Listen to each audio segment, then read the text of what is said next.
চীনের হুবেই প্রদেশের পিংশাং grand canyon এই গ্রীষ্মে পর্যটকদের নজর কেড়েছে। নৈসর্গিক দৃশ্য ও শান্ত স্রোতের জন্য খ্যাত এই উপত্যকা দর্শনার্থীদের কাছে এখন আকর্ষণীয় গন্তব্য। এই গ্রীষ্মে প্রাকৃতিক সৌন্দর্য উপভোগ করতে এখানে ভিড় করছেন পর্যটকরা। পাহাড় আর পানির অপূর্ব মিলনস্থল এই জায়গা যেন স্বর্গ থেকে নেমে আসা কোনো দৃশ্যপট। আয়নার মতো স্বচ্ছ জলে ভেসে চলা নৌকা আর দুই পাশে আকাশ ছোঁয়া খাড়া পাথুরে পর্বত, সব মিলিয়ে এক নিঃশব্দ হৃদয় ছুঁয়ে যাওয়ার মতো অভিজ্ঞতা নিতে ভ্রমণ পিপাসুরা ছুটে আসছেন এখানে। বসুন্ধরা টিস্যু অশুদ্ধতার বিরুদ্ধে এক বিন্দুও ছাড় নয়। পর্যটকরা বলছেন, নৌকায় বসে চারদিকের দৃশ্য দেখতে দেখতে মনে হয় যেন পাথরের সুউচ্চ দেয়ালের মাঝে দিয়ে চলে যাচ্ছি।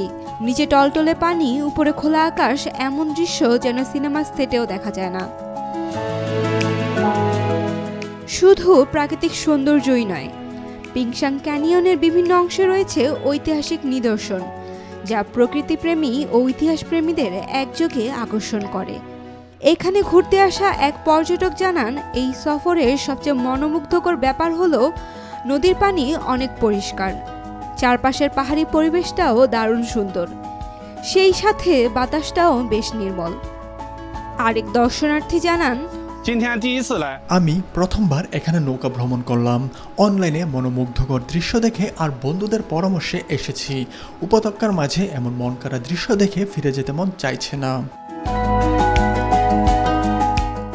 নেই শহরের কোলাহল, নেই যান্ত্রিক শব্দ, আছে শুধু পাহাড়ি বাতাস, ঝিরঝিরে নদীর ধারা আর নিঃশব্দে ভেসে চলা শান্তির নৌকা। গ্রীষ্মের দাবদাহ ভুলে যেতে কিংবা কয়েকদিনের মানসিক প্রশান্তির জন্য প্রকৃতির কোলে হারিয়ে যেতে পর্যটকদের কাছে প্রিয় গন্তব্য পিংশাং গ্র্যান্ড ক্যানিয়ন, যেখানে ইতিহাস আর প্রকৃতি মিলেমিশে এক অনন্য অভিজ্ঞতা তৈরি করছে। Saima Akter, daily Sun. For more updates, follow us on Facebook, subscribe our YouTube channel, get the latest update on www.daily-sun.com.